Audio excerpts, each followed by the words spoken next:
Hey guys, welcome to part 2 of my key to learning to play guitar. If you remember from part 1, we looked at getting a simple song that sounded melodic. In this case we chose I Can't Help Falling in Love with You by Elvis Presley. We looked at the verse, we looked at a simplified version of the verse, and we used a simplified version of the chords. Well, today we're going to tighten it up a little bit. We're going to stay with the verse, we're just going to look at the verse, but we're going to play through and we're going to change some of the chords so that they're a little more standard in use. We're also going to make the verse a little closer to the way it worked, and we're going to add a slightly more complicated strumming. If you remember last time, we just did one slow strum per chord. This time we're just going to go with a pulse of 2 strums. So if we look at the first phrase, as we did last time, we have a C, we have an E minor, and then an A minor. Now we're going to play that as 1, 2, 1, 2, 1, 2. So the chords are the same. All we changed at this point is the nature of the way we're strumming the guitar. In the second phrase, we're going to introduce some changes, at least to the way the chords shape are used. Last time we started out with a very simple F chord.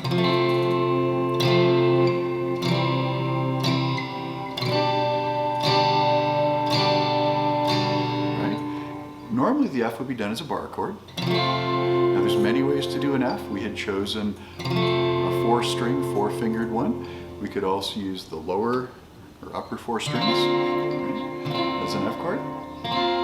We could also choose sort of an F major chord, which is a little different again.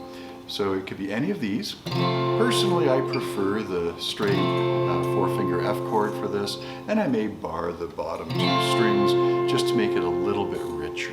So that one's not too big a change. We can use whatever we want. The C stays the same, but we're going to change the G chord. Before we used a 4-string G chord, now we're going to come to a more standard G chord. Right?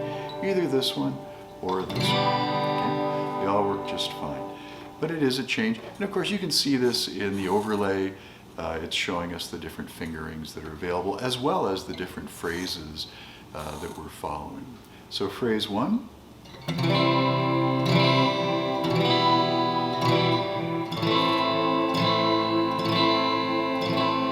we go to phrase 2.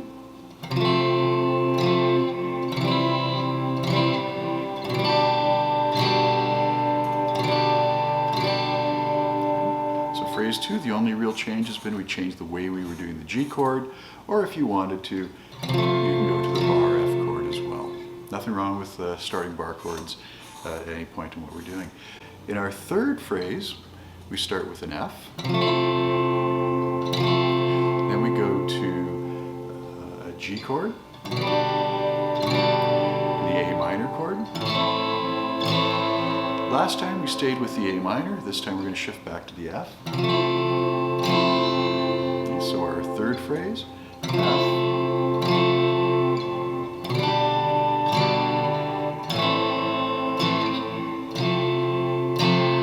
So a little more hand movement in the left hand, but not too complicated just yet. And then we're going to introduce a new chord in phrase 4. And this is a C chord, but we've added a G note. There's a G right here. So we just shift to our C with a G in the bass. That's what that slash means, C/G. And then we come back and go to our G chord. And then we come back to 2 C chords.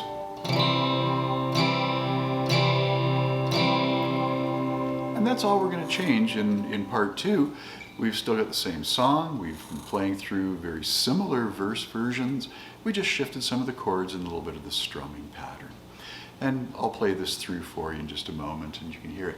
Something interesting here to point out as we get a little bit further into our music theory is that Elvis, when he does this song, sings it in D major as a key. We're playing this in C.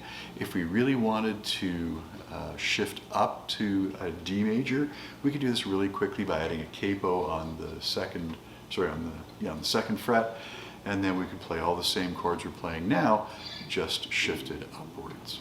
And that's the simplest way to do it at this point. And as we play through this one last time.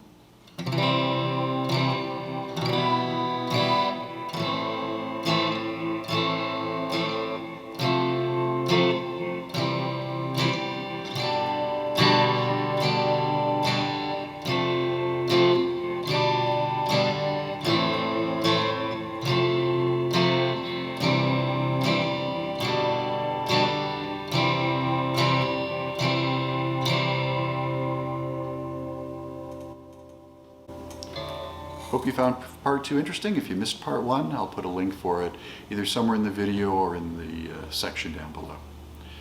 Take care and have a great day.